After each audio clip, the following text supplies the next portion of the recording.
We will transform Britain into an aspiration nation with high-paying jobs, safe streets, and where everyone, everywhere, has the opportunities they deserve.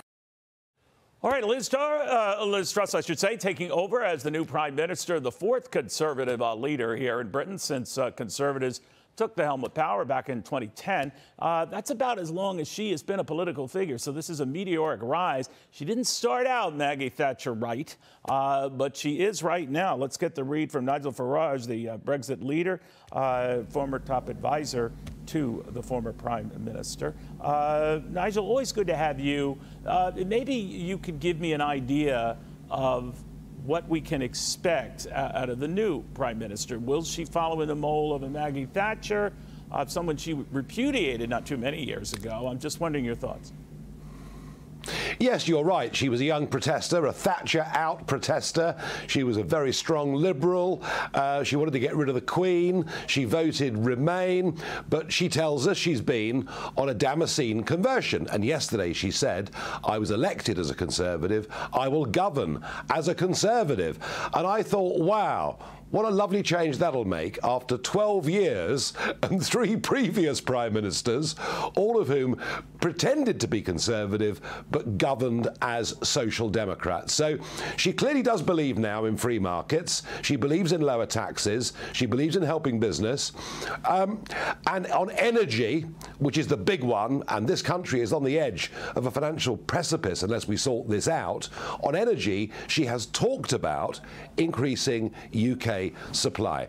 So my position on this is, I'm not sure whether to entirely believe her, but I will absolutely, for the sake of the country, give her the benefit of the doubt, give her a chance to prove who she is. I'm just wondering, what do you think explains, since I guess Cameron came to power,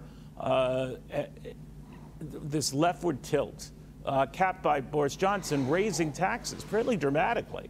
How did that happen?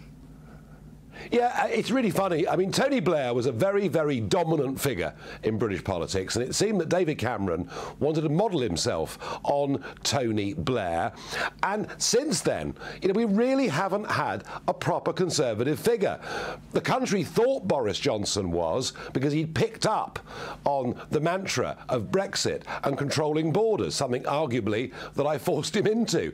And when he put that to the country, he won the biggest majority in 40 years. And I think in all of our capital cities where, politicians are influenced, Conservatives are influenced by big business, big media, they finish up miles away from ordinary voters living outside the beltways. And that's happened again and again to the British Conservative Party. They've not been Conservative at all.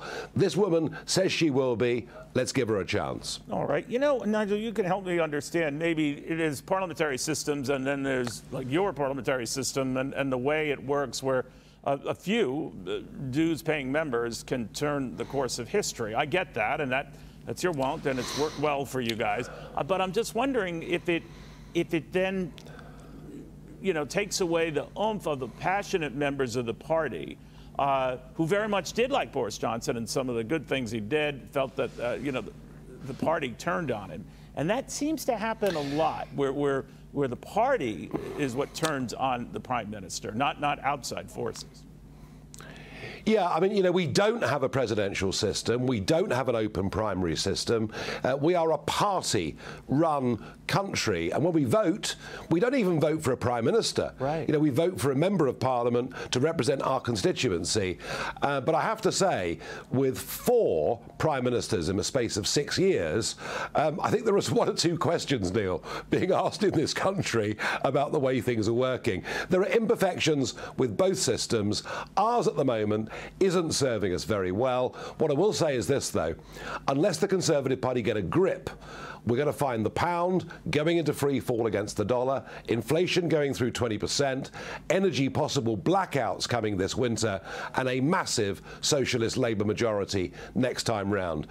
Liz Truss has said some of the right things. She now needs to act very, very quickly. But to your point, the British pound continues to swoon. It's close to a 40-year low versus the dollar. So the euro isn't doing much better, I might point out. But what is going on there, and how can she even address that from the outside, if you think about it, outside the European Union? It's all down to one big six-letter word: energy. Trump made America energy independent.